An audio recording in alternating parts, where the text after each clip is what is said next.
welcome to another episode of What Are You Reading? What Are You Writing? I'm your host, Karen E. Osborne, and I have a lovely guest today that I've known her professionally, but this is the first time we're getting to see each other on screen, so that's always so lovely. So today I am with Kathleen Eull. Hey, Kathleen. Hi, Karen. Good to be with you today. I'm so glad you're here. Kathleen is with us from Ireland. And I asked her how she got there, and she said, love. So isn't that cool? She's in love in Ireland. And so I want to tell you a little bit about her. She's a writer, she's an editor, she's a publicist, she's an event planner, and she owns her own company, Pixis Creative Solutions, which she's going to tell us about. But I was curious because I was looking at your bio, and it said that you began your career in nonprofit work. And that's something that I spent, 43 years in before I started writing. So I think that's something we share. So what did you love about that kind of service, about working in nonprofit? Well, I had, my parents were always very involved in community service. And I guess that sort of he rubbed off on me. And I loved the relationships I made, that I built there. And just the idea that you could do something to be a part of your community and further, like there's so many good, as you know, good projects happening in people's hometowns, and they need people.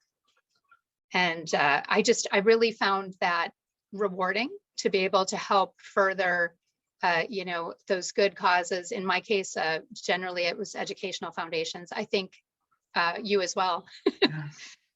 Yes, so, indeed. Yeah, and where and were both you? My teachers were parents, so.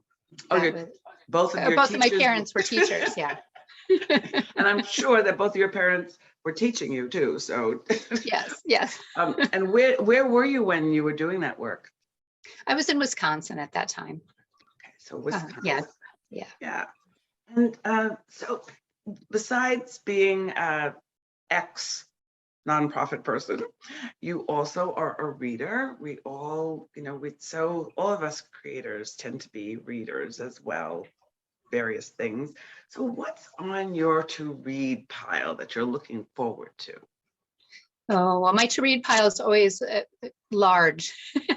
I always seem to be more books on my pile than I have time for.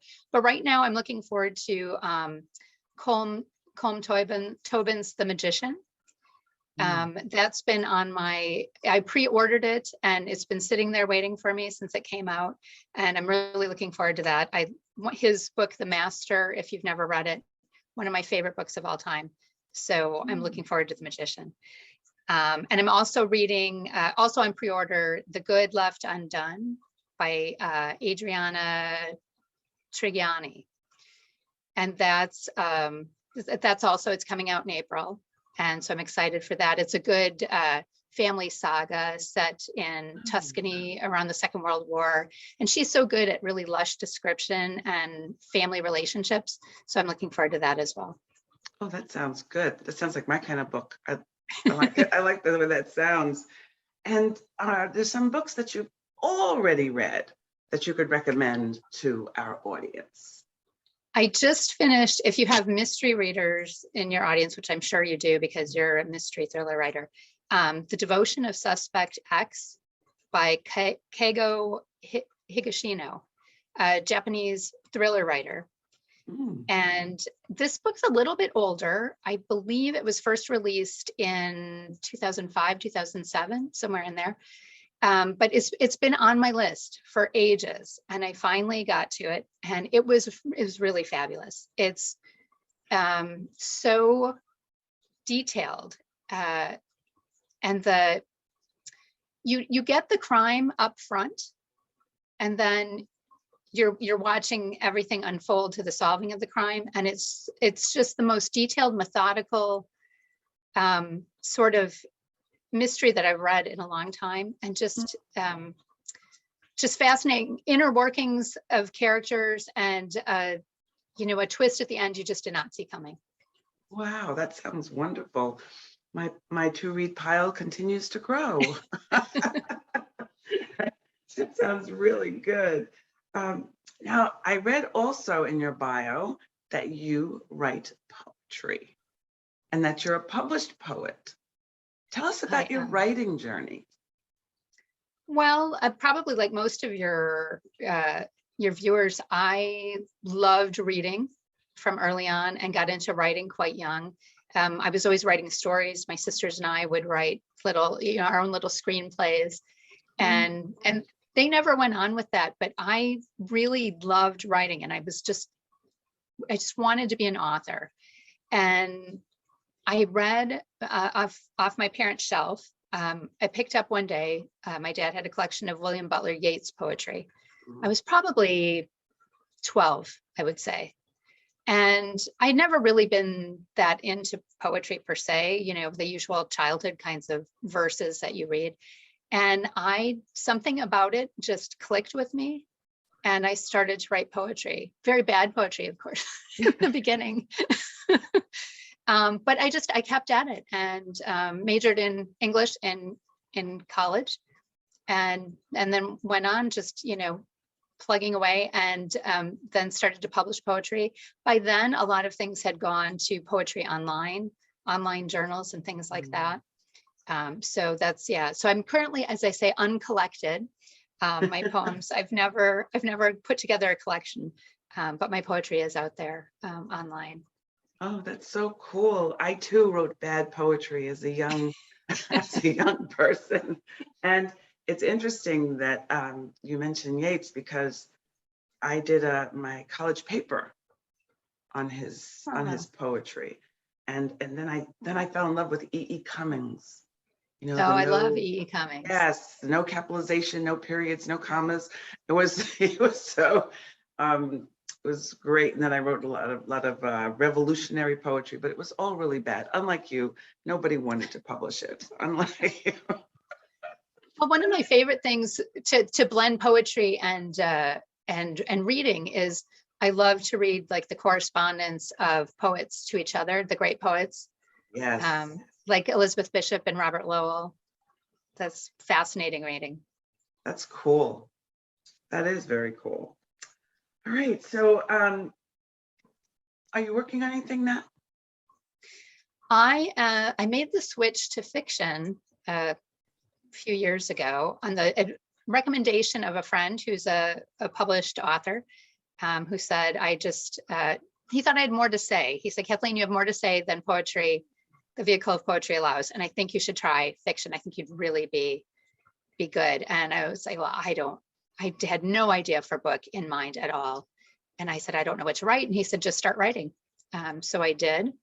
And I finished my first novel, which I'm currently shopping around. And I've just started researching for my second novel. That is awesome. So what's your first novel about that you're shopping around? My first novel it's called Intercessions, and it is about a young girl who, with her friend, witnesses a terrible crime. Her friend ends up actually becoming a victim of that crime, and she has, survivor's guilt, and also in the drama of the friend's death, she kind of becomes forgotten as a victim, and so it's about that journey for her. And that kind sounds of putting her life back together after that. Yeah, that sounds really compelling. And thank you, friend, for telling you that you had more to say. And so now you have a second book that you're researching and starting. That's awesome. Yeah. Somebody's going to buy that book. Somebody is going to publish that book. That's such a beautiful I hope so. journey. It's very strange being on the other side of the equation now. So, in my world, but yeah, but both of them, interestingly, have ended up having strong mystery elements, which I didn't expect. So, well, one of the best pieces of advice that I got and been trying to get published, I got it from my son, my writer son, and he said, Mom, it's a numbers game. It's a great book, you just keep sending it out.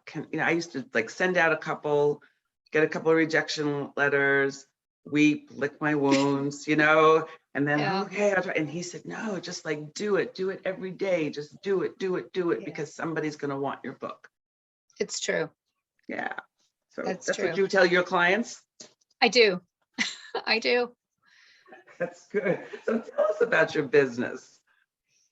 Well, I founded Pixis Creative Solutions, I guess 12 years ago now. Gosh, has it been 12 years already? I had come out of doing book event planning for book festivals and saw the need for authors to really find a way to be seen and heard in a very noisy marketplace.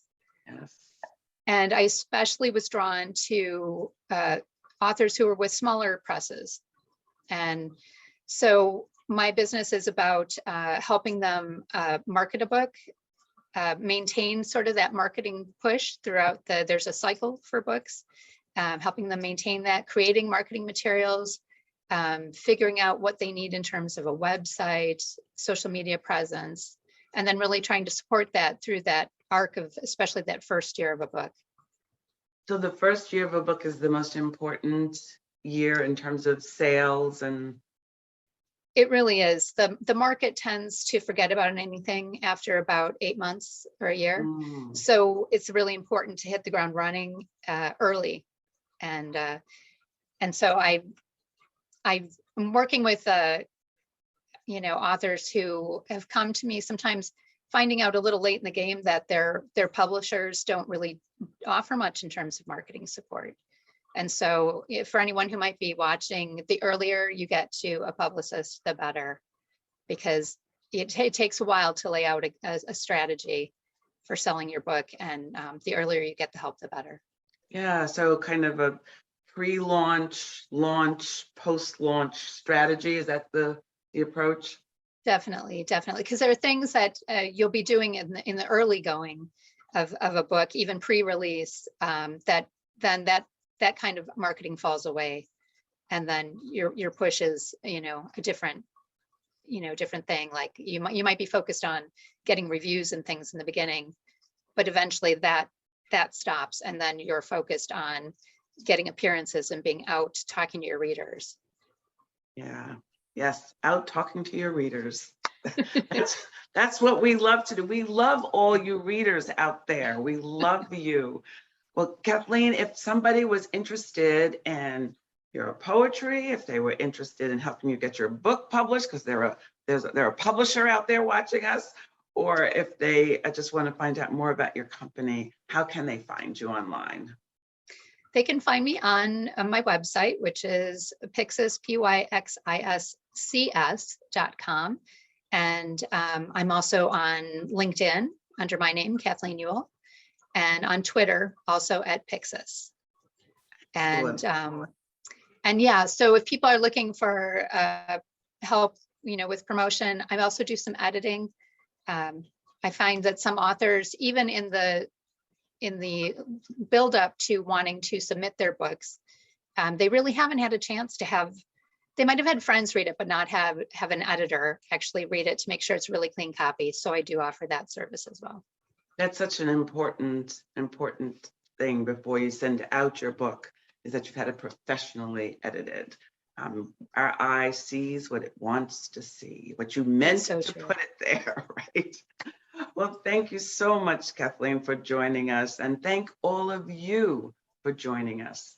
I hope that you will check both Kathleen out, and that whatever platform you are watching this on, whether you're on my YouTube channel or on my Facebook page or on my website, that you will click a like or a follow so that you can stay up to date on what's going on. See you next time.